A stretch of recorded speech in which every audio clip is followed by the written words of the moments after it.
Rohini drawing room में बैठकर चाय की चुस्की ले रही थी, तभी उसके पास नारायण आया। रोहिणी, ये वक्त आराम से बैठकर चाय की चुस्की लेने का नहीं है। भूमिका और दिया दोनों न जाने किचन में कौन सी खिचड़ी पका रही है। जरा नजर रखा करो उन पर। बहुओं को इतना ढील देना ठीक नहीं है। क्या पता अपनी मन मर्जी चलाने लग जाए। उनकी इतनी हिम्मत कहाँ। मैं उन पर कड़ी नजर रखती हूँ। रात के खाने के लिए उन्हें मेन्यू बताकर आई हूँ। अभी जाकर देखती हूँ क्या कर रही है दोनों।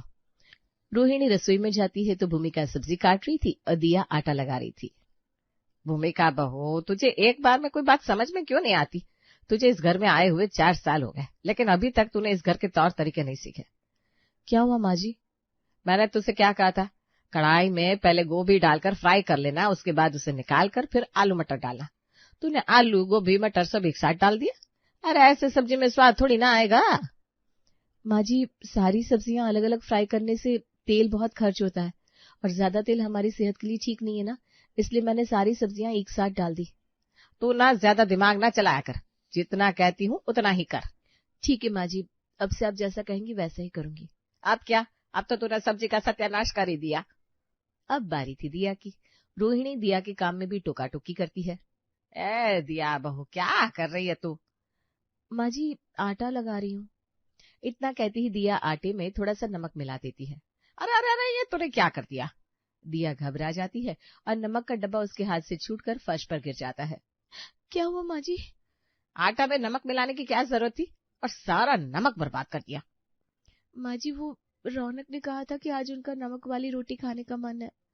रोटी में नमक की क्या जरूरत है? सब्जी में तो नमक डाल ही रही है ना। अब आटा से नमक निकाल कर अलग कर फिर रोटी बनाना। ठीक है माँ जी।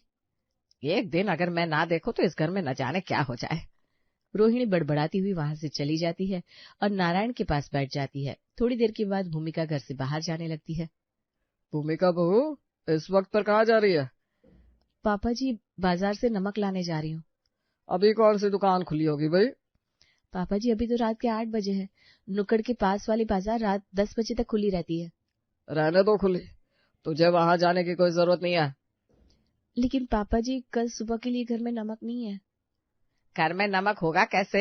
दिया बहू ने सारा नमक फर्श पर गिरा दिया। नारायण दिया को बुलाता है। दिया बहू। दिया रसोई से निकलकर बाहर आती है। नारायण एक एक करके दोनों बहुओं की रिमांड लेता है। नमक फर्श पर कैसे गिर गई? वो नमक का डब्बा मेरे हाथ से छूट गया बाबूजी। तो ध्यान कहाँ था तुम्हारा? पापा जी, आगे से ऐसी गलती नहीं होगी। और भूमिका बहू तू, दिया तो तुझसे छोटी है, तू इस पर ध्यान क्यों नहीं रखती? आगे से इस पर ध्यान रखा कर और एकांश को फोन करके बोल दे ऑफिस से लौटते समय नमक लेता आएगा। ठीक है पापा जी। दोनों बहुएं रसोई में चली जाती है। वैसे एकांश और रौनक दोनों है कहाँ? अभी तक घर क्यों नहीं आए? हाँ, आज तो दोनों को घर आने में बहुत देर हो गई। आने दो उन्हें, उनकी भी खबर लेता हूँ। दोनों भाई ऑफिस से घर नहीं लौटते हैं। पापा जी, मम्मी जी, आप लोगों का खाना लगा दूं? इसमें पूछने वाली क्या बात है?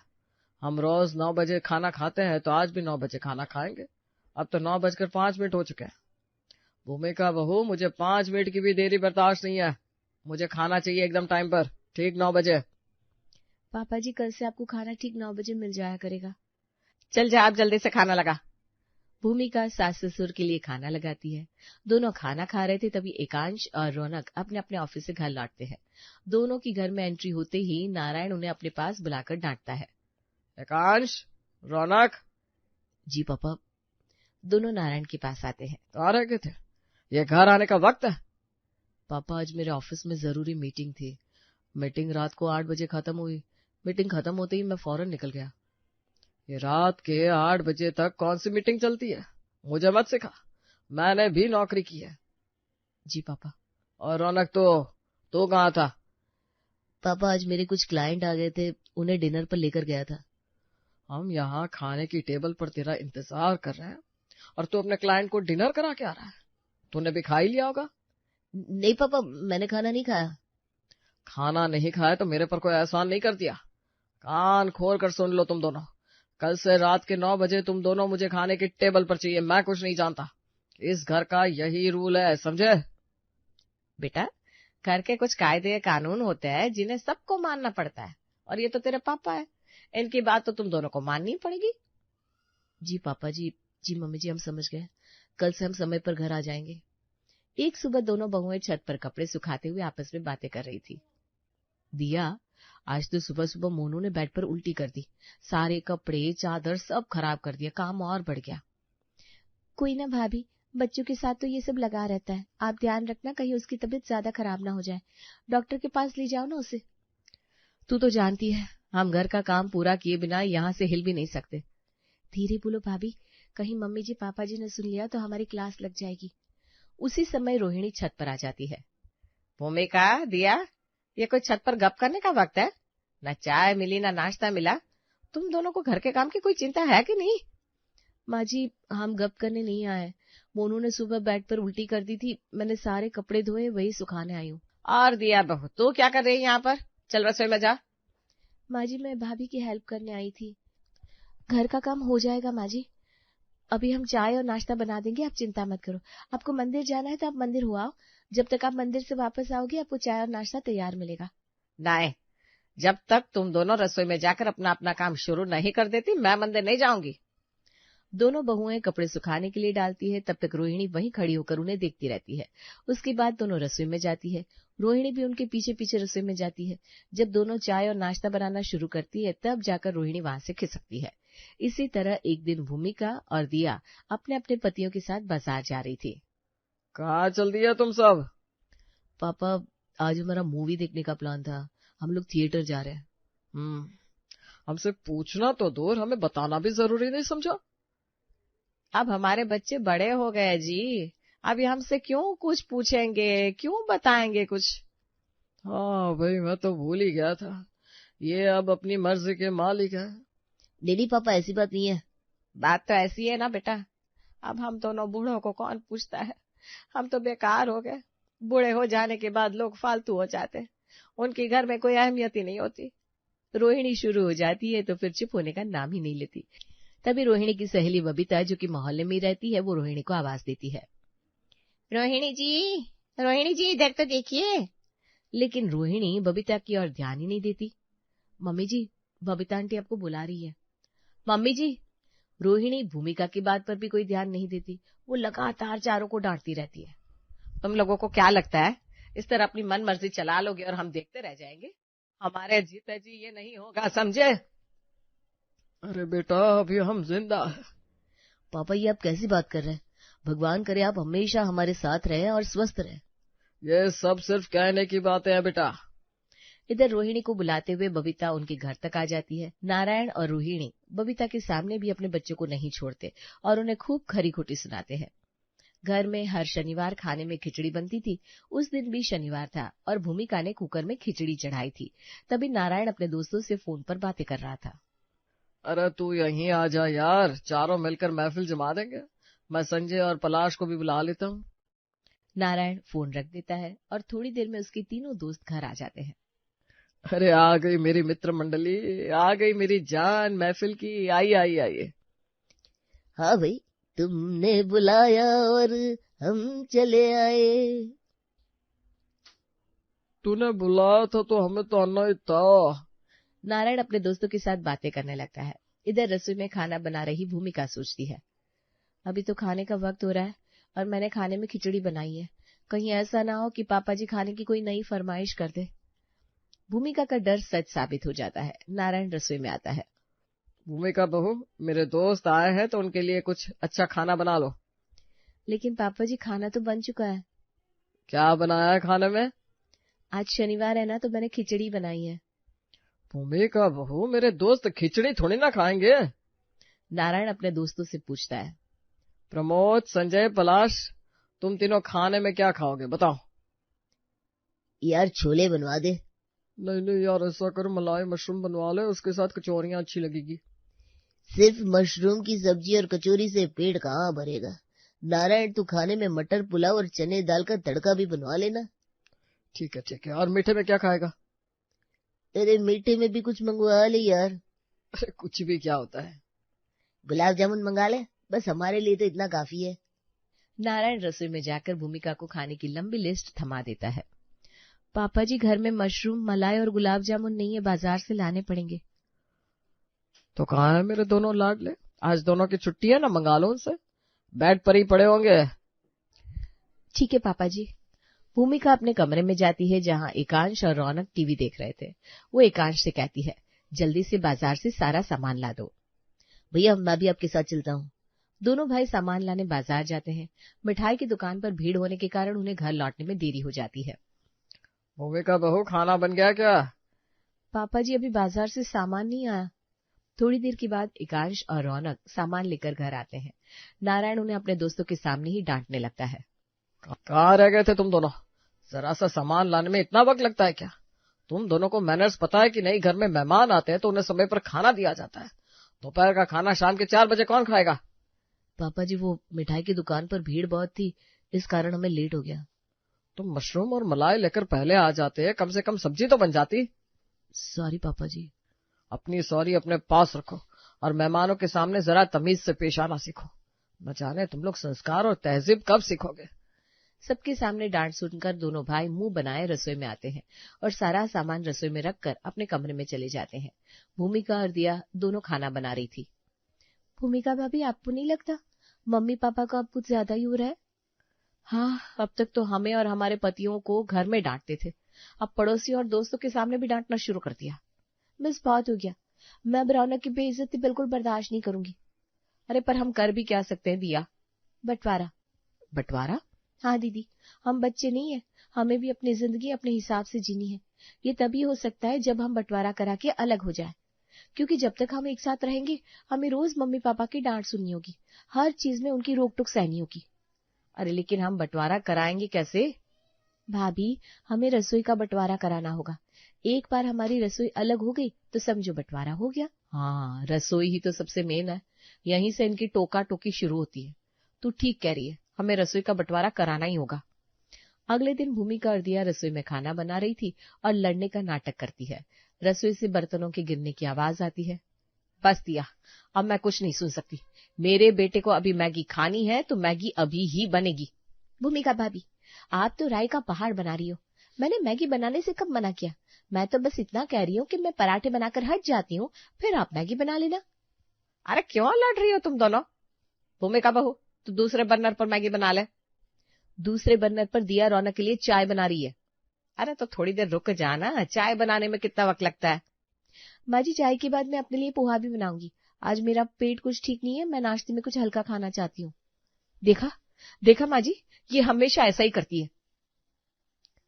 तू छोटी है तो छोटी की तरह रहा कर, बड़ी बनने की कोशिश मत कर। भूमिका चाय का पतीला हटाकर वहां मैगी बनाने लगती है। दोनों बहुओं के बीच झगड़ा और तेज हो जाता है। आस पड़ोस के लोग अपने अपने छत और खिड़कियों से झांकने लगते हैं। अरे तुम लोग पूरे मोहल्ले में हमारी बदनामी कराओगे क्या? पापा जी आप दिया को समझाइए ना। पापा जी आप भाभी को समझाइए ना, बड़ी है तो कुछ भी करेंगी क्या? अब तो दोनों बहुएं रोज सुबह शाम रसोई में महाभारत करने लगती है। एक शाम रोहिणी और नारायण बैठे होते हैं, तभी रसोई से फिर लड़ने की आवाजें आने लगती है। इनका तो रोज का हो गया है, आज इनका मामला सल्टा ही देता हूँ। दोनों रसोई में जाते हैं। आखिर क्या चाहती हो तुम दोनों? बंटवारा। माँ जी हमारी रसोई का बंटवारा कर दो, ना हम साथ में खाना बनाएंगे और ना हमारी लड़ाइयाँ हुआ करेंगी। रसोई का बंटवारा? हाँ पापा जी, अब मैं भूमिका भाभी के साथ खाना बनाने से रही, मुझे मेरी रसोई अलग चाहिए। रोहिणी, इन दोनों की रसोई का बंटवारा कर दो। रोहिणी दोनों बहुओं की रसोई का बंटवारा कर देती है। अब दोनों बहुएं अपना अपना खाना अलग बनाने लगती है। रोहिणी जी, आज चाय नहीं मिलेगी क्या? पता नहीं, मैं देख कर आती हूँ। भूमिका बहू क्या कर रही है? रोहिणी रसोई में जाती है तो वहां कोई नहीं होता है।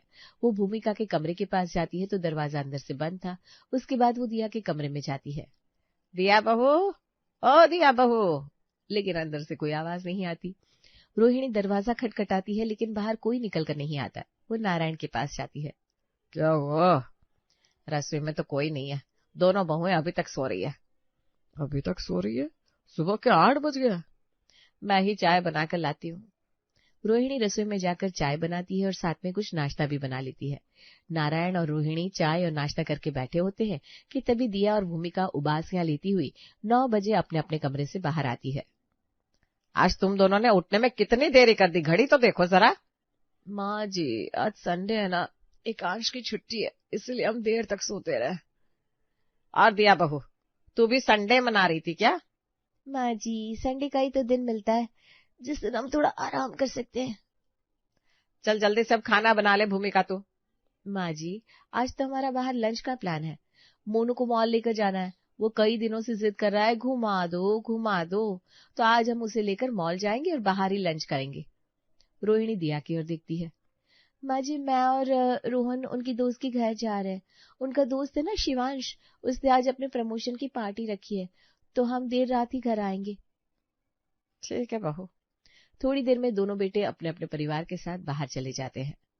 रोहिणी, आज तो घर में सिर्फ हम दोनों हैं। मैं ही कुछ बना लेती हूँ। रोहिणी अपने और नारायण के लिए खाना बनाती है और खाना खाने के बाद बर्तन भी धोती है। इसी तरह एक दिन बबीता रोहिणी को अपने घर बुलाती है। सुनिए जी, बबीता जी के घर पर पूजा है, तो मैं 2 घंटे में आती हूँ। मैंने भूमिका से कह दिया है, वो आपका ध्यान रखेगी। ठीक है। रोहिणी बबीता के घर चली जाती है। इधर नारायण घर में अकेला बैठा होता है। ना तो भूमिका उसे खाने के लिए पूछती है और ना ही दिया। अब दोनों बेटे भी रात में अपने अपने हिसाब से घर लौटने लगते हैं। एकांश बेटा, आज लौटने में इतनी देर कर दी, खाना तो हमारे साथ खा लिया कर। पापा, आज मेरे ऑफिस में पार्टी थी तो मैंने वही खाना खा लिया, अब मेरी फिक्र मत करो। रौनक भी रात के 10 बजे घर आता है। दिया, मेरा खाना गर्म करके कमरे में ले आओ ना, आज बहुत थक गया हूँ। दिया रौनक का खाना गर्म करके कमरे में ले जाती है और दोनों पति पत्नी कमरे में खाना खाते हैं। हमने पहले कभी अकेले खाना नहीं खाया रोहिणी जी। हमें खाना मिल रहा है वही बहुत है।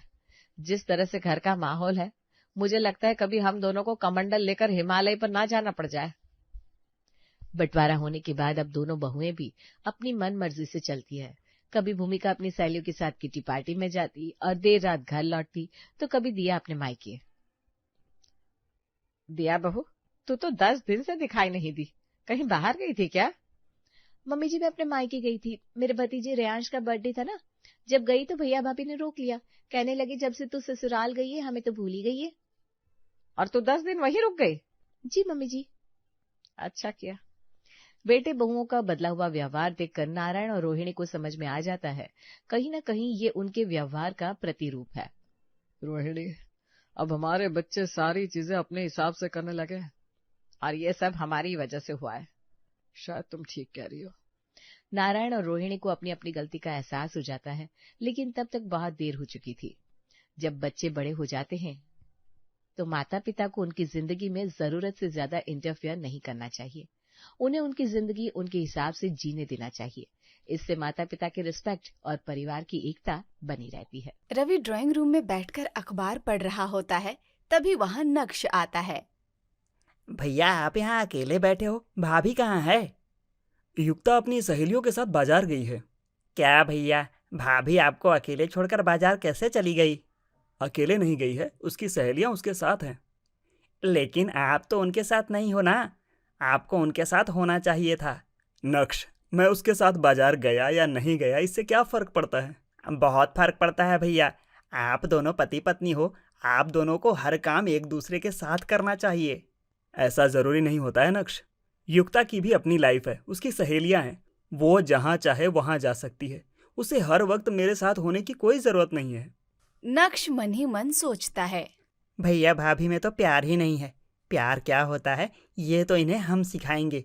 जब मेरी और बेला की शादी हो जाएगी, हम एक दूसरे के साथ साथ ऐसे रहेंगे जैसे रोटी के ऊपर आलू गोभी रहते हैं। दरअसल रवि और युक्ता की अरेंज मैरिज होती है, तो वहीं नक्श बेला नाम की लड़की से प्यार करता है और दोनों शादी करना चाहते हैं। रवि और युक्ता को देखकर नक्श को ऐसा लगता था कि उसके भैया भाभी को हो क्या गया है, ये दोनों एक दूसरे से इतने अलग अलग क्यों रहते हैं। शादी के बाद तो पति पत्नी को दो जिस्म एक जान बनकर रहना चाहिए। खैर, कुछ ही महीनों के बाद नक्श और बेला की शादी हो जाती है और बेला दुल्हन बनकर ससुराल आ जाती है। जैसे ही बेला ससुराल आती है, दोनों पति पत्नी हमेशा एक दूसरे के साथ चिपके रहते हैं, एक दूसरे के बिना कोई काम नहीं करते। नक्श, मैंने तुम्हारा नाश्ता लगा दिया है, नाश्ता कर लो। हाँ नक्श, जल्दी नाश्ता कर ले, फिर हमें ऑफिस भी तो निकलना है। तू तो जानता ही है कि सुबह की ट्रैफिक कितनी ज्यादा होती है। कर लूंगा, बेला को आने तो दो। बेला अभी पराठे सेक रही है, तू तब तक शुरू तो कर। भैया भाभी, आप लोग ना जाने कैसे एक दूसरे के बिना नाश्ता कर लेते हो। मैं तो बेला के साथ ही खाऊंगा उसे आने दो। तभी बेला वहाँ आती है। मैं जानती हूँ नक्श मेरे बिना नाश्ता कर ही नहीं सकता, है ना नक्श? दोनों एक ही प्लेट में नाश्ता करना शुरू करते हैं। बेला नक्श को अपने हाथों से पराठा खिलाती है। नक्श आ मुंह खोलो नक्श। नक्श किसी बच्चे की तरह अपना मुंह खोलता है और बेला उसे पराठे खिलाती है। पहली बाइट मेरी तरफ से। अब मेरी बारी। अब नक्श बेला को अपने हाथों से पराठा खिलाने लगता है, जिसमें देर होने लगती है। रवि नाश्ता करके हाथ मुंह धोकर अपने कमरे में चला जाता है। युक्ता भी कमरे में आती है। आप यहाँ बैठे हो, ऑफिस नहीं जाना क्या? तुमने देखा नहीं, अभी तोता मैना एक दूसरे को नाश्ता करा रहे हैं। उनका नाश्ता हो जाएगा तभी तो ऑफिस जाऊंगा। ये सब कब तक चलेगा? बस कुछ दिन की बात है, अभी उन पर नई नई शादी का खुमार है। थोड़े दिन में उन्हें सब समझ आ जाएगा। थोड़ी देर के बाद नक्श और बेला का नाश्ता जब हो जाता है, तब दोनों भाई ऑफिस जाने लगते हैं। जहाँ युक्ता घर के काम कर रही होती है, तो वहीं बेला दरवाजे पर खड़ी होकर नक्श को बाय करती है। बाय नक्श। बाय बेला। अपना ध्यान रखना और पहुंचकर मुझे फोन कर देना। हाँ कर दूंगा, तुम भी अपना ध्यान रखना। नक्श अब हम चलें? हाँ भैया चलो। नक्श और बेला को एक दूसरे के बिना एक मिनट भी रहना गंवारा नहीं था। रवि गाड़ी लेकर घर से निकला ही होता है कि नक्श के पास बेला का फोन आ जाता है। कहाँ हो नक्श? ऑफिस जा रहा हूँ, रास्ते में हूँ। I miss you so much. I miss you too so much Bela. तुम नहीं जानते तुम्हारे बिना मेरे से 8 घंटे कैसे बीतते हैं। मेरा बस चले तो मैं भी तुम्हारे साथ ऑफिस चलूं। कोई बात नहीं बेला, मैं ऑफिस जाकर तुम्हें वीडियो कॉल करता हूँ। ठीक है नक्श, मैं तुम्हारे कॉल का वेट कर रही हूँ, जल्दी करना। नक्श और बेला की बातें अभी चल ही रही होती हैं। नक्श हम ऑफिस पहुँच गए हैं, बेला को बता दे। ओ बेला, मैं ऑफिस पहुँच गया हूँ, मैं अपनी सीट पर जाकर तुम्हें वीडियो कॉल करता हूँ। ठीक है नक्श, फोन मत काटना। ओके बेला। नक्श फोन पर बात करते हुए गाड़ी से नीचे उतरता है। बाय भैया, बाय। रवि नक्श को उसके ऑफिस छोड़कर अपने ऑफिस के लिए निकल जाता है। एक दिन, नक्श मुझे अपने लिए कुछ शॉपिंग करनी है, आप मेरे साथ चलोगे ना? हाँ बेला, भला मैं तुम्हारे साथ शॉपिंग पर नहीं जाऊंगा तो और कौन जाएगा? आपको पता है पायल ने मुझे फोन किया था, कह रही थी शॉपिंग पर चलते हैं, साथ में मूवी भी देख लेंगे, लेकिन मैंने तो मना कर दिया। मैंने उसे कह दिया कि मैं अब सिर्फ अपने नक्श के साथ ही कहीं जाऊंगी। तुम्हारी सहेली तुम्हें कह रही थी तो चली जाती। दोस्तों के साथ घूमना फिरना भी जरूरी होता है बेला, दोस्तों के साथ चिल करने से मूड फ्रेश हो जाता है। नहीं भाभी, मेरे लिए तो अब नक्श ही मेरा सब कुछ है। वो तो ठीक है, उससे मैं कब मना कर रही हूँ। मैं तो ये कह रही हूँ कि जैसे तुम शादी से पहले अपनी सहेलियों के साथ घूमती फिरती थी, वैसे ही अब भी घुमा फिरा करो, तुम्हें अच्छा लगेगा। भाभी, मैं तो सिर्फ अपने नक्श के साथ ही घूमूंगी फिरूंगी। क्यों नक्श? हाँ बेला, हम दोनों जिंदगी का हर कदम साथ मिलकर चलेंगे। मैं आज ही तुम्हें शॉपिंग पर ले चलता हूँ, तुम रेडी हो जाओ। बेला तैयार होने के लिए अपने कमरे में चली जाती है। नक्श अपने मन में सोचता है, भाभी खुद तो भैया को छोड़कर अपनी सहेलियों के साथ आउटिंग पर चली जाती हैं।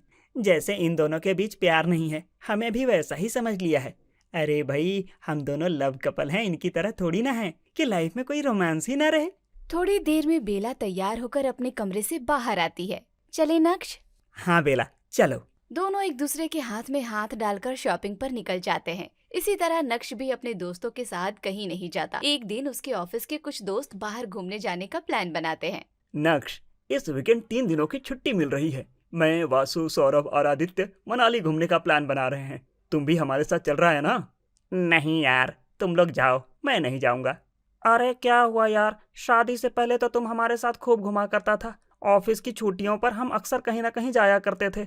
सबसे पहले तू ही घूमने का प्लान बनाया करता था, भूल गया क्या? मुझे सब याद है, लेकिन अब मैं तुम लोगों के साथ नहीं, बेला के साथ घूमने जाऊंगा। यार भाभी के साथ भी घूम लेना, हमने कब रोका है, लेकिन दोस्तों के साथ भी तो घूम ले। नहीं यार, मैं नहीं जा रहा। नक्श अपने दोस्तों को मना कर देता है। शाम को जब वो घर आता है तो बेला को सारी बात बताता है। बेला, आज मेरे दोस्त मुझे मनाली चलने के लिए कह रहे थे, मैंने तो साफ मना कर दिया। मैंने बोल दिया कि अब मैं कहीं भी जाऊंगा तो सिर्फ अपनी बीवी के साथ जाऊंगा। हो नक्श, ये तुमने बिल्कुल ठीक किया। अब हमारी शादी हो गई है, हम जहाँ भी जाएंगे एक दूसरे के साथ जाएंगे। मेरे ऑफिस में 3 दिन की छुट्टियां हैं, हम मनाली चलते हैं। वाह, कितना मजा आएगा ना नक्श। उसी रात नक्श और बेला मनाली के लिए निकल जाते हैं। उनके जाने के बाद आपने देखा, नक्श तो अब अपने दोस्तों को भी अवॉइड करने लगा है। ये वही नक्श है जो शादी से पहले दोस्तों की जान हुआ करता था।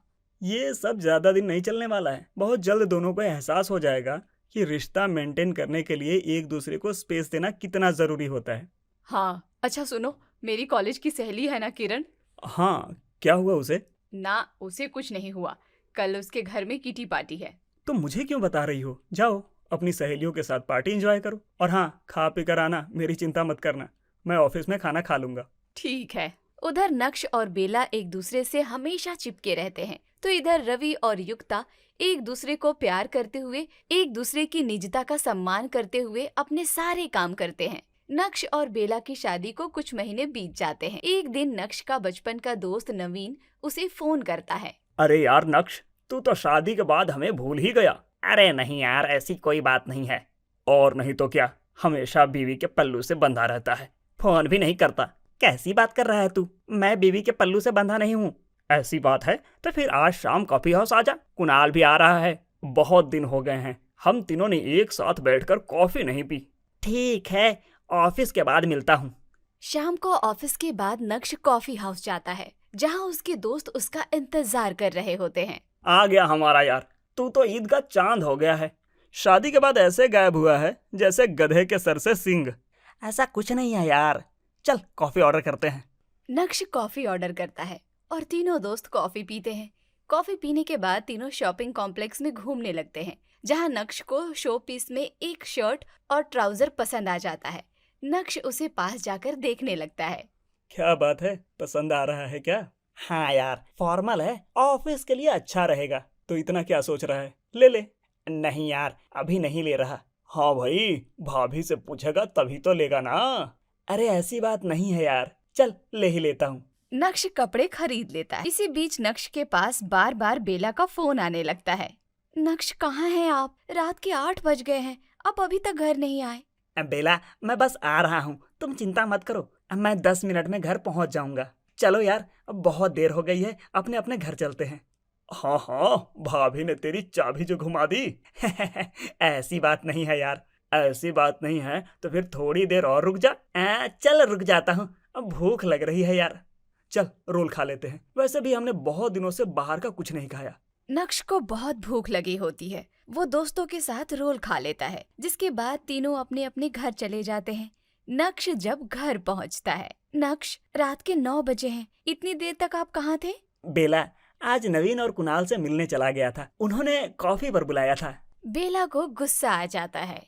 क्या आप अपने दोस्तों से मिलने गए थे और मुझे बताया भी नहीं? नक्श, मैं आपके अलावा किसी और के साथ कहीं नहीं जाती। मेरी सहेलियों ने कितनी बार मुझे शॉपिंग पर चलने के लिए कहा, मूवी देखने के लिए कहा, लेकिन मैं उन्हें हर बार मना करती रही, और आप मेरे बिना अपने दोस्तों के साथ कॉफी पर चले गए।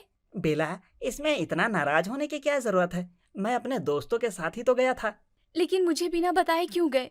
नक्श, हमने तो तय किया था ना कि हम हर काम एक दूसरे के साथ करेंगे, तो फिर आप अपने दोस्तों के साथ कॉफी पर क्यों चले गए? अब नक्श और बेला के बीच झगड़ा शुरू हो जाता है। बेला, हर बात तुम्हें बताना जरूरी है क्या? मैं तुम्हारा पति हूँ, गुलाम नहीं। क्या मैं अपने दोस्तों से मिल भी नहीं सकता? अरे अपने बचपन के दोस्तों से मिलकर कौन सा गुनाह कर दिया मैंने कि तुम इस बात का इतना इशू बना रही हो? अच्छा, अब मैं बात का इशू बना रही हूँ। हाँ बेला, मेरी भी सोशल लाइफ है, तुमसे शादी कर लिया इसका मतलब ये नहीं कि अपनी सोशल लाइफ खत्म कर दूं। गुस्से में नक्श अपने कमरे में चला जाता है। अच्छा, अब गुस्सा थूक दो, मैं खाना लगाती हूँ, खाना खा लो। मैंने खाना खा लिया है, बाहर भूख लग गई थी तो मैंने रोल खा लिया। तो अब आपने मुझे छोड़कर खाना भी खा लिया? ये भी नहीं सोचा कि मैं आपके इंतजार में भूखी बैठी होंगी? आपको तो पता है नक्श कि शादी के बाद हम दोनों एक दूसरे के बिना खाना नहीं खाते, और आज आपने अकेले खाना खा लिया। बस करो बेला, अब मेरा दम घुटने लगा है। अब मेरे साथ आपका दम घुटने लगा है, बस यही सुनना बाकी रह गया था। बेला, इसमें रोने वाली क्या बात है? अच्छा अब शांत हो जाओ और जाकर खाना खा लो। मुझे नहीं खाना। ठीक है, मत खाओ। बेला बिना खाना खाए सो जाती है। नक्श भी सो जाता है। एक दिन बेला देखती है कि उसकी फेवरेट लिपस्टिक टूट गई है, जिसे वो रोज लगाती थी। अरे ये कैसे टूट गई? ये तो मेरी फेवरेट लिपस्टिक थी, इसे लगाए बिना तो मेरा दिन भी पूरा नहीं होता। मुझे आज ही लिपस्टिक लेनी होगी। बेला नक्श को फोन लगाती है, लेकिन नक्श उस समय मीटिंग में होता है। वो बेला का फोन नहीं उठाता है। बेला अकेली ही लिपस्टिक खरीदने चली जाती है। वो घर से थोड़ी दूर शॉपिंग मॉल में जाती है और अपने लिए वही वाले लिपस्टिक और साथ में कुछ ज्वेलरी भी खरीद लेती है। शाम को जब नक्श घर आता है तो बेला उसे ज्वेलरी पहनकर दिखाती है। नक्श देखो, मेरे झुमके, मेरे नेकलेस और मेरी चूड़ियाँ कैसी लग रही हैं? हाँ, ठीक लग रही है। नए लिए हैं क्या? हाँ, आज ही लेकर आई हूँ। तुम अकेले ही मार्केट चली गई? हाँ नक्श, मैंने कई बार आपको फोन किया लेकिन आपने फोन उठाया ही नहीं, तो मैं अकेले चली गई। वो एक्चुअली मेरी फेवरेट लिपस्टिक टूट गई थी, मैं वो लिपस्टिक लेने गई थी। वहाँ मुझे ज्वेलरी पसंद आ गई तो ले लिया। अगर मैंने फोन नहीं उठाया तो तुम मेरे घर आने तक का इंतजार भी नहीं कर सकी। तो क्या हो गया नक्श, नाराज क्यों हो रहे हो? मैं देख रहा हूँ कि तुम अपनी हर शॉपिंग मेरे पसंद से करती थी, मेरे पसंद की ज्वेलरी खरीदती थी, और आज तुम्हें मेरी पसंद से कोई लेना देना नहीं था। तुम अपनी पसंद से सारी चीजें खरीद लाई। ठीक है, फिर मुझसे क्यों पूछ रही हो कि कैसी लग रही है? अपने आप से ही पूछ लो। नक्श, आप भी तो उस दिन मुझे बिना बताए अपने दोस्तों से मिलने गए थे, खाना भी खाकर आए थे। मैंने कुछ कहा था क्या? हाँ, तुमने बहुत झगड़ा किया था। तो आज आप मुझसे झगड़ा करोगे? मैं झगड़ा नहीं कर रहा हूँ, मैं तो बस ये देख रहा हूँ कि तुम कितनी बदल गई हो। मैं नहीं, आप बदल गए हैं नक्श। छोटी सी बात को लेकर दोनों पति पत्नी में फिर से महाभारत शुरू हो जाती है। दोनों मुंह फुलाकर घर के दो कोने में बैठ जाते हैं। दूसरे दिन नक्श ऑफिस जाने के लिए तैयार होता है। वो वही वाले कपड़े पहनता है जो उसने अपने दोस्त नवीन और कुणाल के साथ बाजार में खरीदा था। नक्श, ये कपड़े तो नए लग रहे हैं। हाँ, नए ही हैं। ये कब लिया आपने? उसी दिन खरीदा था जिस दिन नवीन और कुणाल से मिलने गया था। आपने मुझे दिखाया भी नहीं। कैसे दिखाता? तुम तो झगड़ा करने लगी थी। मैं झगड़ा करने लगी थी? आप ये क्यों नहीं कहते कि झगड़ा आपकी वजह से हुआ था? बेला, सुबह सुबह मेरा मूड खराब मत करो। नक्श बेला से बिना कोई बात किए युक्ता से नाश्ता मांगता है और नाश्ता करके रवि के साथ ऑफिस चला जाता है। कुछ दिन पहले तक तो नक्श और बेला एक दूसरे को 10 बार बाय बोलते थे। आज दोनों एक दूसरे से बिना कुछ बोले रह लेते हैं। अब बेला ने नक्श को फोन करना भी बंद कर दिया था। एक दिन बेला अपनी कुछ सहेलियों के साथ मूवी देखने चली जाती है। नक्श भी ऑफिस की छुट्टी के बाद अपने दोस्तों के साथ उसी हॉल में सेम मूवी देखने जाता है। मूवी खत्म होने के बाद जब दोनों हॉल से बाहर निकल रहे होते हैं तो नक्श और बेला एक दूसरे के सामने पड़ जाते हैं। बेला, तुम यहाँ? हाँ, मूवी देखने आई थी। मेरे बिना चली आई? एक बार मुझे बताना भी जरूरी नहीं लगा तुम्हें? आप भी तो मेरे बिना मूवी देखने आ गए। आप कौन सा मुझे बताकर आए हो? ठीक है, घर चलकर बात करते हैं। मैं अपनी सहेलियों के साथ डिनर करने के बाद घर आ जाऊंगी। आज मेरी सहेली रेणु का बर्थडे है। ओह, रेणु को मेरी तरफ से हैप्पी बर्थडे बोल दो। आप ही बोल दो, वो रही वहीं खड़ी है। नहीं, तुम खुद बोल देना, मैं घर जा रहा हूँ। नक्श अकेले घर चला जाता है और बेला अपनी सहेलियों के साथ डिनर करके रात के 12 बजे घर लौटती है। नक्श जाग रहा होता है। आ गई तुम? आज बहुत मजा आया होगा ना अपनी सहेलियों के साथ मूवी देखकर और डिनर करके। आपको मजा नहीं आया? आप भी तो अपने दोस्तों के साथ मूवी देखने गए थे। बेला, मैंने डिनर तो नहीं किया ना। आपको याद है उस दिन मैं आपका इंतजार करती रही कि आप आएंगे तब हम दोनों एक साथ खाना खाएंगे, और आपने मुझे भूखा छोड़कर बाहर खाना खा लिया था। तुम कब तक उस दिन की बात को पकड़कर बैठी रहोगी? तो आप क्यों आज की बात का बतंगड़ बना रहे हैं? देखो बेला, बहुत रात हो चुकी है, इस वक्त बहस मत करो, मुझे सुबह ऑफिस भी जाना है। तो सो जाओ ना, इतनी रात तक क्यों जग रहे हो? तुम्हारा इंतजार कर रहा था। अब तो मैं आ गई, सो जाओ अब। रात के 12 बजे दोनों मियाँ बीवी लड़ झगड़ कर खुद तो सो जाते हैं, लेकिन उनके झगड़े के कारण बगल के कमरे में सो रहे रवि और मुक्ता की नींद खुल जाती है। इन दोनों ने घर को कुरुक्षेत्र का मैदान बना दिया है। दिन हो या आधी रात, हर वक्त लड़ाइयाँ ही होती हैं। ये तो होना ही था। अच्छी खासी नींद खराब कर दी। युक्ता और रवि दोबारा से सोने की कोशिश करते हैं, लेकिन उन्हें नींद नहीं आती है। दूसरे दिन सुबह नींद पूरी नहीं होने के कारण रवि और युक्ता दोनों की आंखें लाल हो जाती हैं। दोनों थके थके से लग रहे थे। क्या बात है भैया भाभी, आप दोनों की तबीयत तो ठीक है ना? हमारी तबीयत ठीक थी, लेकिन कल रात 12 बजे के बाद हमें नींद ही नहीं आई। क्यों भाभी, 12 बजे के बाद ऐसा क्या हुआ कि आपको नींद नहीं आई? तुम दोनों के झगड़े के कारण हमारी नींद खुल गई। झगड़ा मैं नहीं, नक्श कर रहे थे। अच्छा, अभी भैया भाभी को बता दूंगा कि झगड़ा कौन कर रहा था। तो बता दो, इन्हें भी तो सच का पता चले।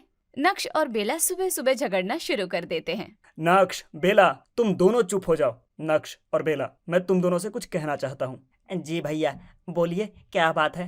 नक्श, पति पत्नी का रिश्ता निभाने के लिए एक दूसरे को स्पेस देना बहुत जरूरी होता है। एक दूसरे की निजता का सम्मान करना पड़ता है, तब कहीं जाकर पति पत्नी का रिश्ता चल पाता है। हमारी शादी को 8 साल हो गए हैं, लेकिन हमारे बीच झगड़े नहीं होते, क्योंकि हम एक दूसरे को स्पेस देते हैं। शादी होने का यह मतलब बिल्कुल नहीं है कि हर काम एक दूसरे के साथ ही किया जाए, हमेशा एक दूसरे में ही खोए रहें। पति पत्नी के रिश्ते के अलावा भी दुनिया में और रिश्ते हैं जो हमारे लिए बहुत जरूरी होते हैं। मैं समझ गया भैया, हमारी ही गलती थी। हाँ भैया, हमने कुछ ज्यादा ही एक दूसरे को जंजीरों में जकड़ लिया था। अब हम ऐसा नहीं करेंगे।